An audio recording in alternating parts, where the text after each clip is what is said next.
기도하시겠습니다.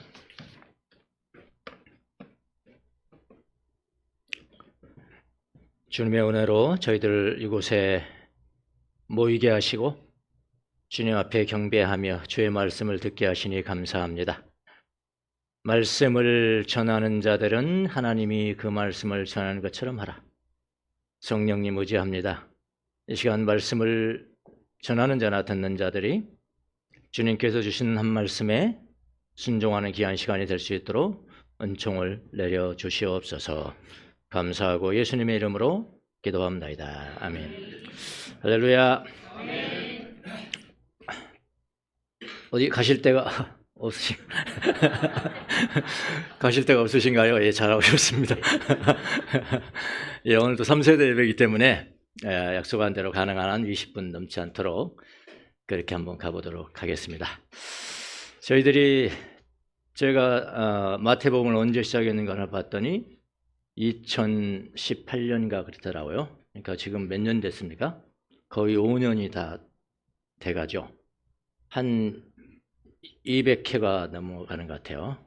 그래서 지금은 이제 오늘부터 한 5번 정도는 이제 마지막, 예수님이 마지막 승천하시기 전에 말씀하신 말씀, 그걸 뭐라고 그러죠?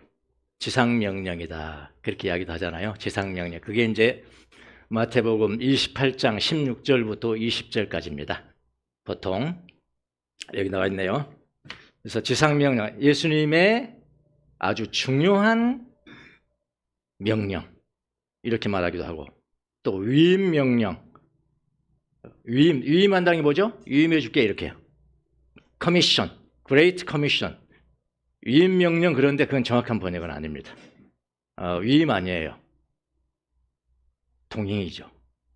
위임이면 위임자는 가만히 있고 수임자만 어디서 가서 하란 말입니까? 우리가 가서 뭘 한단 말입니까? 이건 위임명령이라기보다는 그냥 동행명령인데, 동행명령. 어쨌든 그거를 지상명령이다, 아주 중요한 명령이다. 예수님이 이 땅에 사시는 동안에 이제는 마지막으로 전하는 그런 말씀입니다. 지상명령이에요. 그러니까 저도 뭐 제자훈련은 1대1로 몇 년 동안 받아봤지만은 이 지상명령을 그렇게 중요시 여겨요.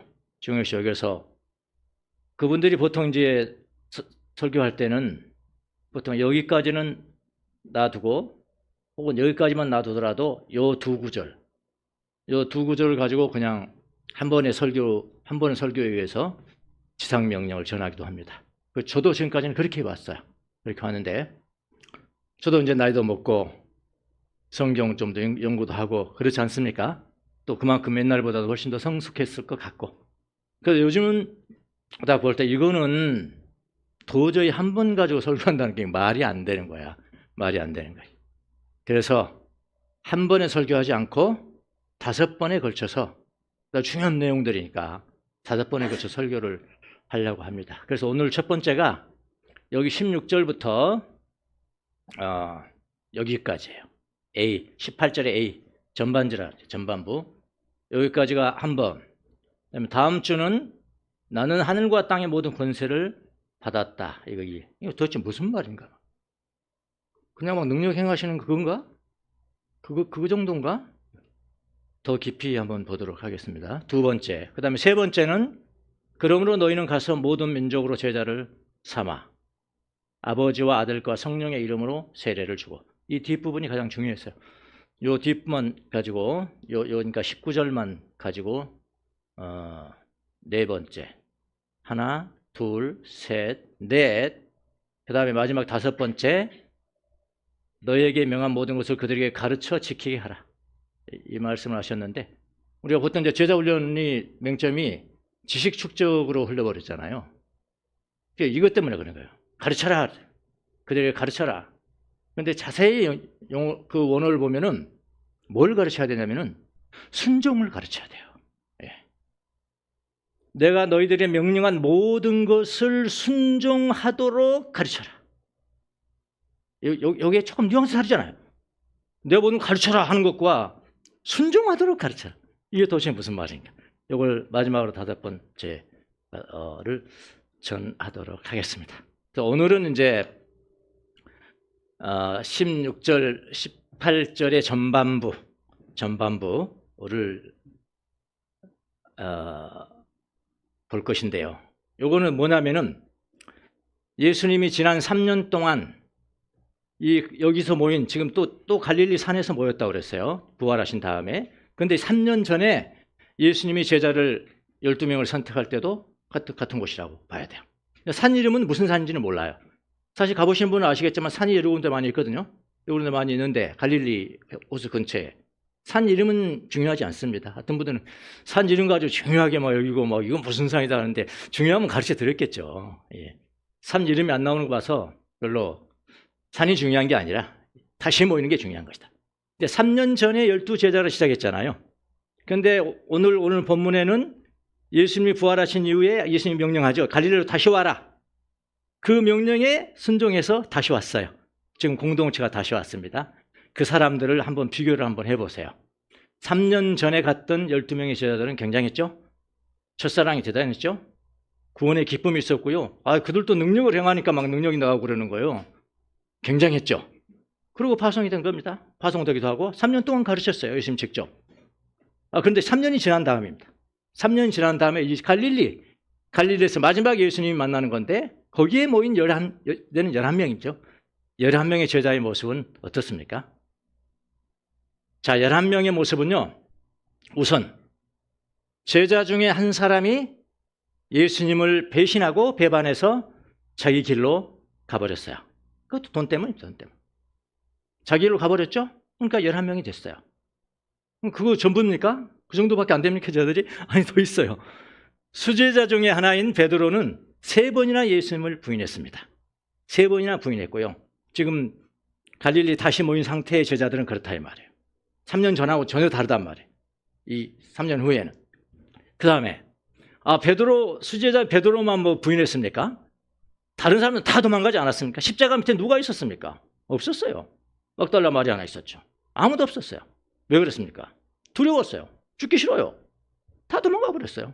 예. 그리고 지금은 또 예수님의 제자들이 밤에 와서 예수님의 시체를 훔쳐갔다라는 누명을 쓰고 현상 수배됐죠? 예. 전국에 걸쳐서 현상 수배됐어요. 소문이 다 돌았어요. 범죄자들 아닙니까, 지금? 어떻게 보면은 재판에서 밝혀야 돼. 무죄를 받아야 되지만은 무죄 받기가 쉽습니까? 이런. 어쨌든 그래 현상 수배까지 되는 그런 거 됐죠. 또 거기에 그칩니까? 지금 오늘 나왔지만은 예수님이 내가 부활했다 이렇게 하니까 그 중에 몇 사람은 뭐라고 그랬나요? 의심했다. 의심하는 사람들. 자, 이거 총체적으로 부실합니다. 실패했어요. 공동체 자체가 완전히 실패했죠.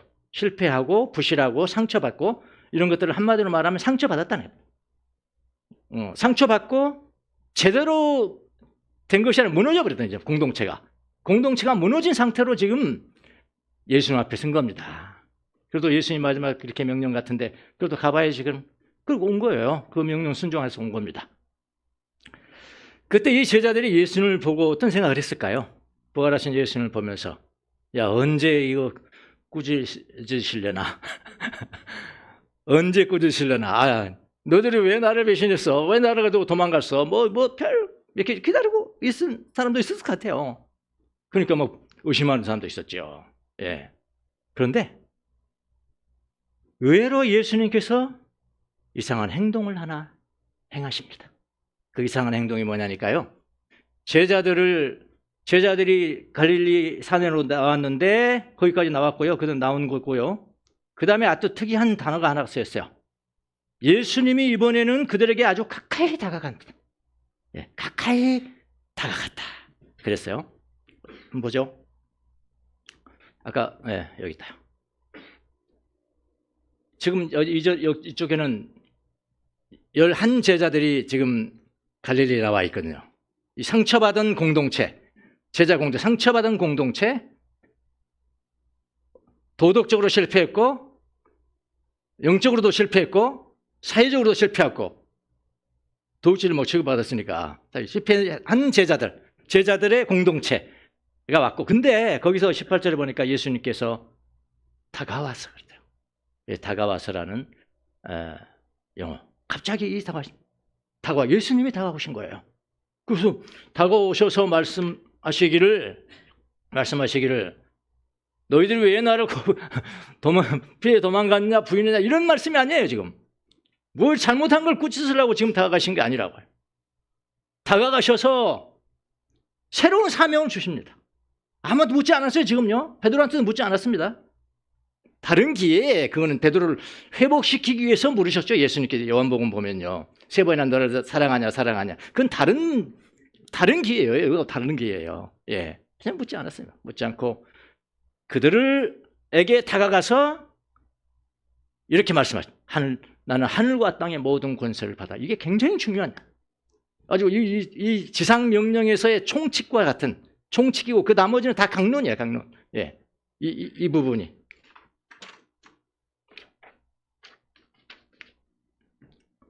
나는 하늘과 땅의 모든 권세를 받았다. 이 부분이 총론이라고, 총론. 헌법에도 총론이 제일 중요하잖아요. 총론은 뭡니까? 거기는 정신이 있어요. 이념이 있고요. 그 모든 총론에 있는 그 어떤 이념들이 흘러내려서 강론을 이루고 있죠.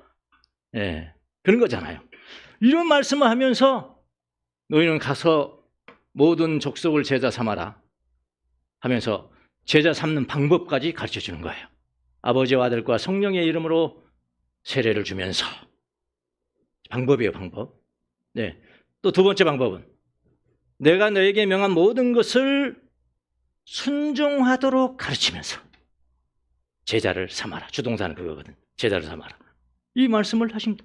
지금 어떤 공동체라고요? 상처받았다니까요. 피투성이라니까요. 온 세상에 스승을 배반하고 부인하고 자기가 자살하는 사람이 어디 있습니까? 그런 사람. 그는 공동체라고. 우리 공동체와 비하면 비할 것이 아니에요. 예. 그런 공동체에 찾아오셔서 가까이 오셔서 하늘과 땅의 모든 권세를 내가 부여받았다. 가라. 다시 한번 해보라는 거 아닙니까?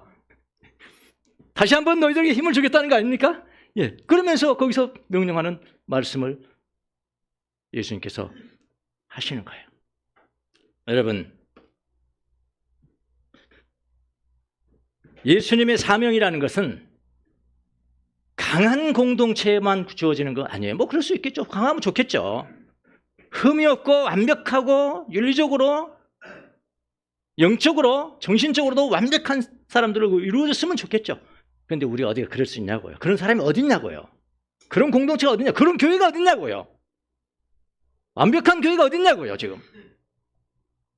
숫자 많은 교회는 있죠. 완벽하다고 그랬어요. 완벽한 교회는 없어요. 없습니다. 예수님의 사명은 강한 공동체에게 주어진 명령이 아닙니다. 자비로 다시 한번 규합된 상처 입은 공동체에 예수님은 사명을 주세요. 이게 은혜라는 거죠. 이게 은혜라는 겁니다. 그래서 교회라는 것은 늘 갈릴리에서 다시 시작을 해요. 12 공동체도 갈릴리에서 시작했고요. 3년 후에 11명의 공동체도 이제 다시 또 갈릴리에서 시작합니다. 근데 그 공동체가 어떤 공동체였냐고요? 실패했고요. 오해를 받고요. 상처투성이고요. 이건 뭐 정말 예수님을 보스로 둔 그런 영적인 공동체라고는 볼 수 없는 그런 사람들에게 하나님의 교회는 다시 시작되는 거예요. 이게 사명. 18절은 이렇게 시작합니다. 아까 18절 한번 나왔었죠. 어차피 오늘 말씀은 이거 한 단어 전하려고 제가 올라왔습니다. 한 단어. 또 20분 만에 그거밖에 못해요. 한 단어. 여러분, 한 단어의 능력이 어딘데요? 한 단어의 능력이 어딘데요? 한 문장의 능력이 어딘데? 하나님은 말씀은 그렇게 꽂히는 거라고요. 예. 그냥 변화되는 거 한 단어에 그쳐가서 울고 불고 자기 혼자. 예수님이 다가왔다. 그 말씀을 예수님이 다가왔다. 저는 배너를 몇십 번 받는지 모르겠어요. 근데 이제 처음부터 끝까지 다 보니 그거 안 되는 거예요. 우연히 둘다 보니까 어떤 반 이상 나오지. 어떤 3분의 1, 어떤 어저께 같은 난 4분의 1 다 봤는데 나오는데 이 새끼들 나한테 광고 좀 하지. 4분의 1 또 봤어. 배너 나오면 난 봐요. 네, 마지막 장면이 뭡니까? 유다 베너가 복수심에 가득 찬 칼을 품고 다니는 사람 아닙니까? 예수님 앞에 물 얻어먹고 살았는데 예수님 앞에 가자고 그러니까 싫다네. 난 복수를 해야 된다. 근데 그 유다가 예수님의 십자가 죽으시는 장면에 다시 찾아옵니다. 예, 다시 찾아와서 이렇게 이야기를 해요. 마지막에 뭐라고 하냐. 예수님이 십자가에 못 박혀 죽으시면서 한 말씀 하셨다. 그것은 저들의 죄를 저들에게 돌리지 마옵소서. 그 말씀을 듣는데 내 가슴 속에 품고 있는 칼을 가지고 가셨다. 예. 그리고 영화가 끝나는 거거든요. 예. 하나님의 말씀은 그런 거 아닙니까? 예. 한마디, 한 문장이 나에게 힘이 되고 나를 살리는 말씀이 되는 거잖아요. 예. 여기서는 마찬가지입니다. 예수님이 다가와서가 이거예요. 다가와서 이거는 뭐냐면은 원래 원어는 프로셀코마니, 좀 중요한 단어니까 해를 좀 하겠습니다. 프로셀코마니, 프로스는 몸을 향하여 가다 이런 이야기거든요. 다가가다, 원어에 가까이 다가오다, 접근하다요. 그런데 여기 쓰인 단어가 뭐냐면은 프로스 엘손, 요 엘손이 이렇게 붙어서 뭐가 되냐면 부정과거가 됐어요. 부정과거는 우리가 헬라의 아주 특이한 용법인데 우리나라 언어는 없죠. 영어도 그런 거 없어요. 부정과거. 에오리스트 그래요. 아오리스트 혹은 에오리스트인데 아가 붙으면은 어떤 단어에 아가 붙으면은 이거는 부정문을 만들어 보잖아요. 그래서 오리스트니까 오리스트는 경계가 없다 이런 뜻이에요. 부정과거는. 헬라의 많이 나옵니다. 거의 하나님이 나타나셨다. 무슨 일을 이루셨다. 무슨 기적을 행하셨다. 이런 거 나오는 거의 다 부정과거라고 생각하면 됩니다. 그래서 이 부정과거의 특징은요. 아까 다이어그램 한번 올려. 중요하니까. 한번 보겠습니다. 중요하니까. 에오리스트 이거 잘 몰라요. 신학교 나오는 사람도 의미를 모릅니다. 저도 의미하는 게 몇십 년 걸렸어요. 알아두면 좋겠죠?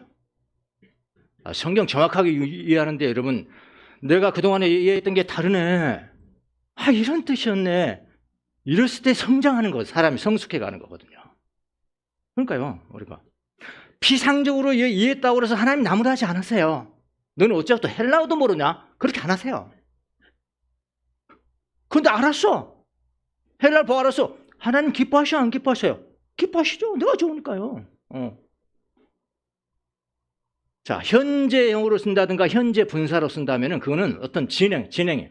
계속 뭐뭐 하라 반복되고 과정이 중요해요. 진행과 반복과 과정. 그러니까 현재, 미완료, 과거 이런 것들은 다 여기 있습니다. 계속 뭐뭐 하라. 예를 들어서 다음 주인가요? 가서 제자를 삼으라. 가라. 그것도 아주 기가 막힌 오해가 있죠. 가라. 그거 보면 항상 죄의식 가죠. 나 아프리카 갔어야 되는데 이거.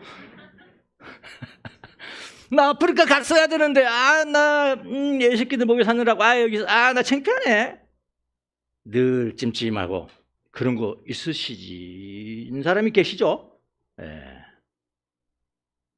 헬라어로 하면 해결됩니다. 어떻게 해야 됩니다. 진행 계속 돼야 돼요. 예수님이 다가오셨다를 현재로 썼으면 예수님이 현재로 계속 다가오신다 이런 뜻이 아니겠어요. 만약 거기 썼다면 계속 반복적으로 다가오시고 그러니까 제자 훈련에서도 마찬가지예요. 제자 삼으라. 그는 부정과거 명령형이거든요. 한 번 삼으면 끝이에요. 예수 한 번 믿으면 끝이에요. 근데 그게 중요한 것이 아니라 어떻게 해서요? 아버지와 아들과 성령의 이름으로 세례를 주면서 현재 분사라고. 그래. 계속해야 돼요? 안 계속해야 돼요? 계속해야지. 습관돼야지. 예? 네. 내가 너에게 명령한 모든 명령을 순종하라. 계속해야 돼? 안 계속해야 돼? 계속해야 돼. 그걸 이야기하는 거거든요. 다른 거예요. 과정을. 그 다음에 부정과거 나옵니다. 부정과거.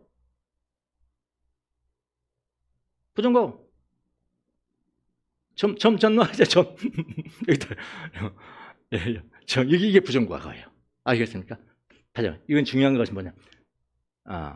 발생 동작. 어떤 사건이 딱 했어. 시간은 별로 중요하네. 뭐 계속되냐 반복되냐 중요하지 않아요. 과정도 중요하지 않아요? 어떤 사건이 터졌다! 그래서 하나님이 어떤 사건을 일으켰을 때 그는 거의 다 부정과거예요. 점이에요, 점. 발생했다. 그러니까 이걸 정확하게 본다면 예수님께서요 그냥 장소 이동해 온 게 아니에요. 너희들도 이리 오냐? 나도 갈게, 나도 갈게. 이 정도가 아니래요. 장소의 이동이라기보다는 어떤 의도적인 접근이에요. 의도적인 접근이, 그러니까 예수님이 의도적으로 접근했다는 것은 하나님 오신 거 아닙니까? 하나님이. 그 상처받은 사람들에게 하나님 오신 거예요. 하나님이. 하나님이신 예수님이 우리에게 가까이 오는 일이 발생했다. 정확하게 뭐냐면 그런 일이 발생했다. 나한테 뭘 잘못했냐고도 묻지 않으셨다. 왜 도망갔냐고도 말씀하지 않으셨다. 하나님이 그냥 가까이 오셨어요. 아무것도 묻지 않고, 그런 거 안 묻지 않고 가까이 오셨어요. 그런 일이 발생했는데 그분이 우리에게 사명을 얹어주신 거야. 사명을 얹어주신 거야. 자, 이런 것 의미를 알면 울어야죠. 그런 뜻입니다. 단어 하나가 그렇게 참 이런 뜻이 있다는 게 참 놀라운 거죠. 사실 어떻게 보면 부정과거, 단순한 이동이 아닙니다. 의도적인 접근을 의미합니다. 약한 자, 상처받은 자, 두려운 자, 넘어져 있는 자, 피해를 입힌 자, 먼저 가까이 다가오는 일이 발생했다. 이런 뜻이에요. 하나님이 다가오신 일이 발생했다 하는 거예요. 점 하나 다 점이에요. 여러분, 제자들이 예수님께 나온 게 아니에요. 제자들은 예수님께 걸어왔습니다. 예수님은 제자들에게 당신 자신을 주셨어요. 자신을 주시면서 가까이 다가가신 겁니다. 이렇게 해야 정확한 답이라고요. 정확한 답이에요. 제가 이 말씀을 묵상하고 있을 때는 제가 정신적으로, 영적으로 매우 영혼의 어두운 밤을 그러고 있었습니다. 사명감도, 자존감도 바닥이죠. 자존감 바닥이죠. 사명감 바닥이죠. 소명감, 이런 거 그냥 다 그 바닥을 쳤었습니다. 나는 잘못됐나, 목사를 잘못됐나 할 정도까지 처참하게 비참한 영혼의 어두운 밤을 그러고 있습니다. 그때 이제 우리 교회가 여기로 이사 온 거예요. 여기 이사. 그러면서 마귀가 또 참소를 합니다. 네가 한 게 그게 교회냐? 밝은 교회가 교회냐? 그렇게 막 참소를 해요. 얼마나 힘들겠어요. 그쯤에 우리가 같이 있던 다음 학교 있잖아요. 다음 학교 무슨 페스티벌인가 뭐 한다고 우리 같이 하는 교회, 새로운 교회, 거기를 오라는 거예요. 난 가기 싫었거든요. 나 이렇게 힘든데. 근데 오늘 권사님이 안 가면 인연을 끊을 것 같이 막 해서.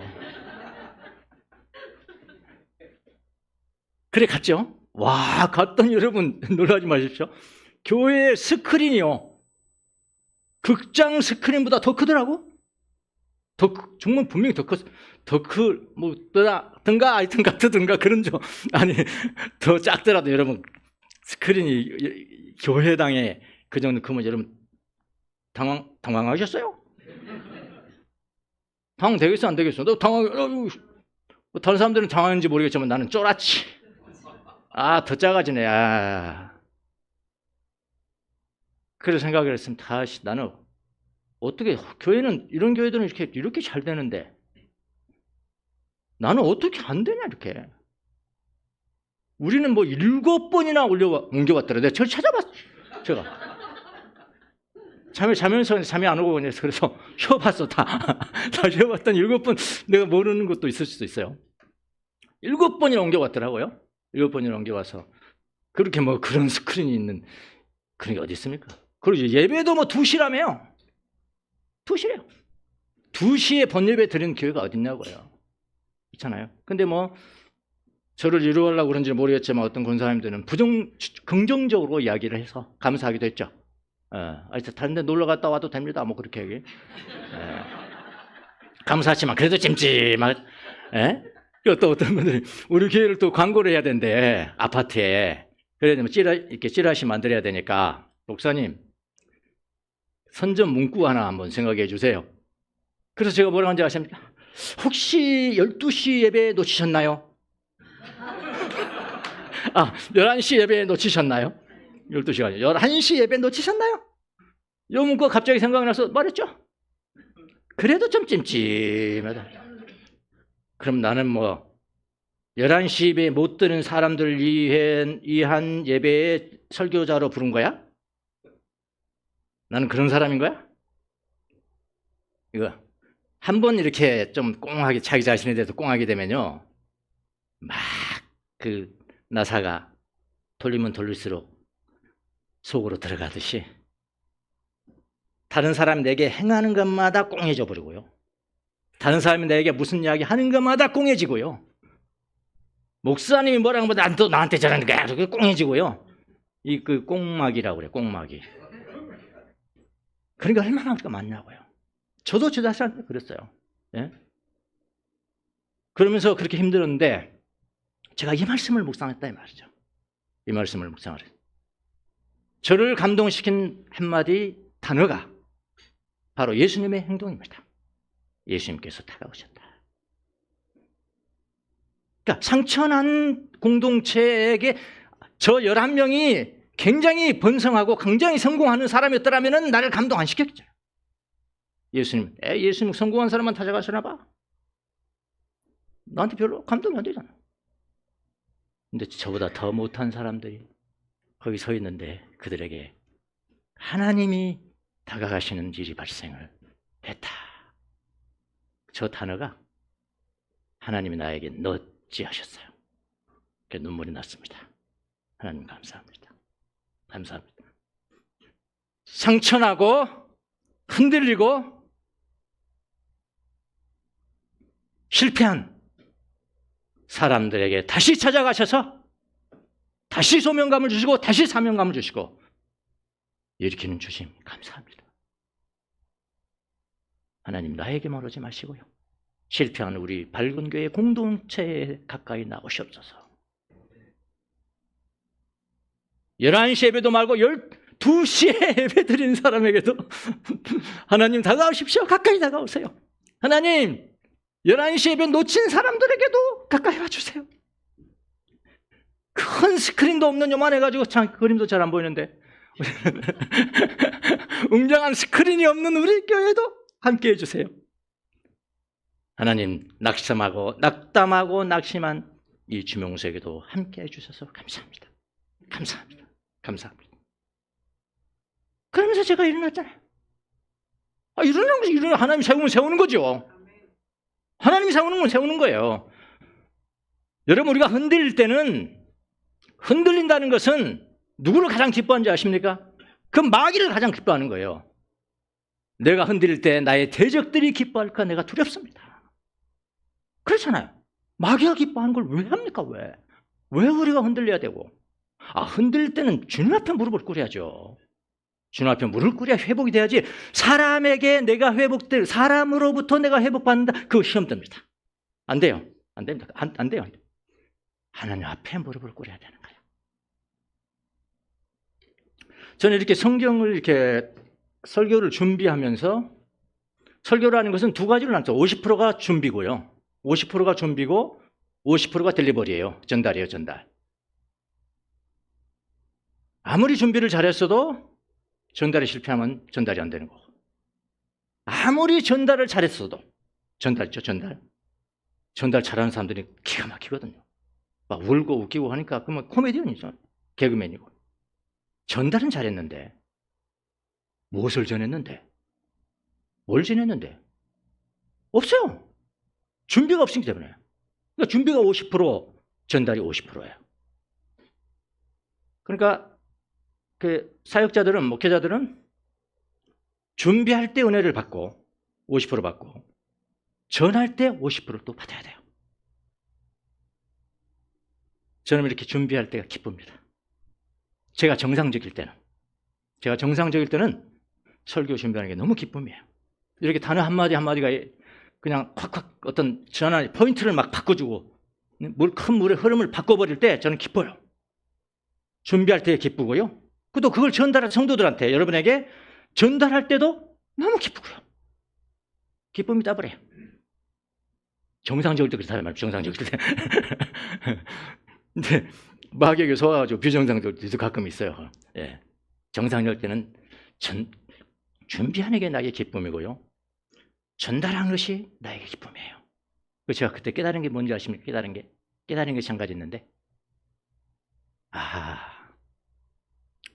나는 내가 우리 밝은교회 성도들을 말씀을 전하고 가르치고 해서 성장시키는 사람으로 알았는데, 그게 아니고 우리 성도들이 나를 성장시키는 사람이구나 라는 걸 제가 깨달았습니다. 그러니까 여러분, 밝은 교회에 오실 때 교회만 보고 막 오고 싶지 않을 때가 있잖아요. 그럴 때는 그렇게만 생각하지 마시고요. 나는 밝은 교회에 다니면 주명수 목사님을 성장시키기 위해서 하나님께로부터 보냄받은 천사야.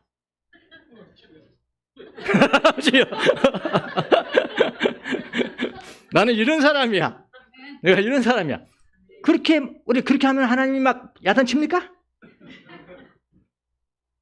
아니, 진리, 여기가 중요한 진리가 있는데요. 리더는 따르는 사람들을 통해서 성장되는 사람. 진리예요. 그러니까, 에이, 목사님만 그래. 우리는, 여러분이 주인공 되시면 돼요.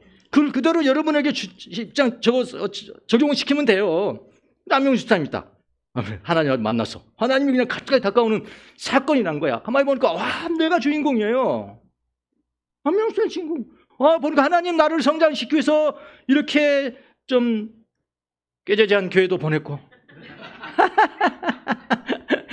7번이나 그냥 이사 다니면서 교회당 하나도 못 짓는 그런 교회로 보내시고, 뭔가 이유가 있겠지, 우리가 아는 분.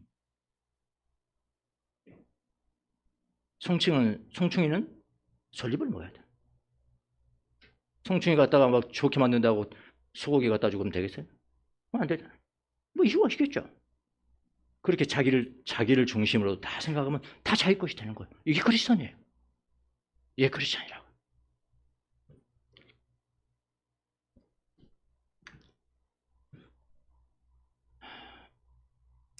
이렇게 제가 비참한 가운데 있을 때 저는 주님 앞에 이런 기도를 드렸어요. 기도. 진심으로. 어떤 기도를 드렸냐. 주님, 저는 벌레 같은 존재입니다. 주님, 저는 진흙 같은 존재입니다. 이걸 이렇게 기도를 하는데 조금 죄송하더라고요.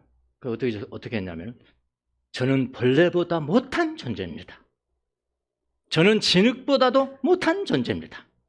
그렇게 기도하니까 조금, 이건 좀 나를 너무 비하는 것 같고, 예컨대, 저는 이런 기도 되게 싫어했습니다.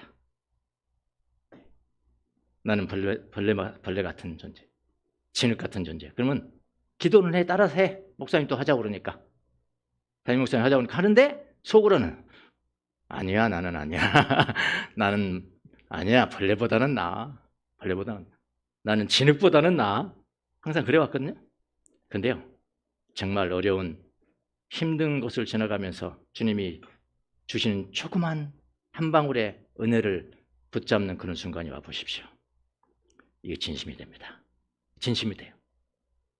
그리고 내가 이 땅에서 행한 모든 행동, 어떤 행동이라도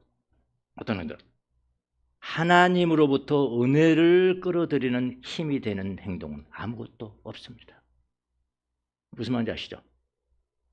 내가 잘나서 주님의 은혜를 끌어들여? 그렇게 생각했어, 저는요. 그게 아니라는. 주님의 은혜가 바로 내려오는 통은 따로 있어. 네. 무조건 주실 때는 무조건 줘버려. 내 행위가 하나님 기쁘시는 행위를 했으면 정말로 사심없이 했으면 그냥 올라가겠죠. 올라가고요. 내려온 통은 따로 있다니까요. 따로 있어요. 그래 이 기도가 진짜 나오더라고요. 이런 기도를 주님께서 기뻐하시죠. 눈물이 났습니다. 주님의 은혜를 불러드릴 만한 선이 하나도 없습니다. 이렇게 기도하는데 눈물이 나요. 주님은 이런 기도를 좋아하십니다. 주님이 기뻐하시는 재물은 상한 심령입니다. 주님은 깨어지고 짓밟힌 마음을 멸시하지 않으신다고. 주님은 은혜로 시온을 잘 돌봐주시고 예루살렘 성벽을 견고하게 하여 주옵소서. 그러셨잖아요. 여러분, 바른교회 성도 여러분, 우리가 교회가 작다 보니까 서로가 상처를 주고 하는 것도 상당히 많이 있어요. 어느 하나도 그 행동도 그렇고요. 이거는 이제 단점이죠. 장점은 긴밀하게 패밀리 됐다는 거고, 또 너무나 가깝게 이렇게 있으니까 상처가 되고 막 그래요. 교회 여기 옮겨 왔는데 막 저 한손 권사님 또 찾아와가지고 지하실 안 될 것 같습니다. 안 될 것 같습니다. 또 저렇게 비중 있는 분이 또 이야기하는데 또 나도 그럼 어쩌란 말이야 나는 지금. 난 어쩌란 말이야 강당내가. 그러니까 임을 없다 보면 또 서로가 이렇게 할 수도 있고 그렇게 하지만은 그래서 우리에게 필요한 것은 하나님의 자비입니다. 하나님의 자비요 하나님의 은혜. 너무 섭섭한 일이 있더라도 거기에 빠지면 안 돼요. 섭섭마귀라는 게 따로 있습니다. 섭섭마귀. 질투하는 귀신, 질투하게 만드는 귀신들, 자존심 콱콱 갉아먹는 그런 귀신. 거기 빠지면 절대로 안 돼요. 절대로 안 돼요. 하나님 앞에 무릎을 꿇어야 합니다. 하나님, 나에게 자비를 베풀어 주옵소서. 예, 나가겠습니다. 깨어진 11명의 제자들에게 주님이 가까이 오는 일이 드라마틱한 거예요. 그러니까 부정과거는 드라마틱한 부정과거. 아주 하나님이 저런 사람들에게도 저런 제자들에게도 가까이 다가온 일이 발생했습니다. 여러분, 이렇게 해석해야 될까요? 가까이 나오셨습니다. 주님은 깨어진 사람들에게 사명을 다시 한번 안겨주십니다. 깨어진 여러분에게도 왜 아니겠습니까? 그 가까이 오신 주님을 가슴에 안고 다시 한번 힘을 내서 해보시죠. 2시 예배 드리는 어떻습니까? 성경에 2시는 안 해라고 그런 성경이 있습니까? 대문짝 많은 스크린 없어도 되지 않습니까? 성경에 그런 게 있습니까? 아니잖아요. 본질이 아니잖아요. 그런 거는. 예. 주님 앞에 순종하는 여러분이 되시기를 바랍니다. 시 하나 보겠습니다. 조조 부트의 굉장히 유명한 아주 시죠. 사랑이라는 내 영혼의 얻은 밤 책에도 있는데 한번 보시죠. 사랑.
기도하겠습니다.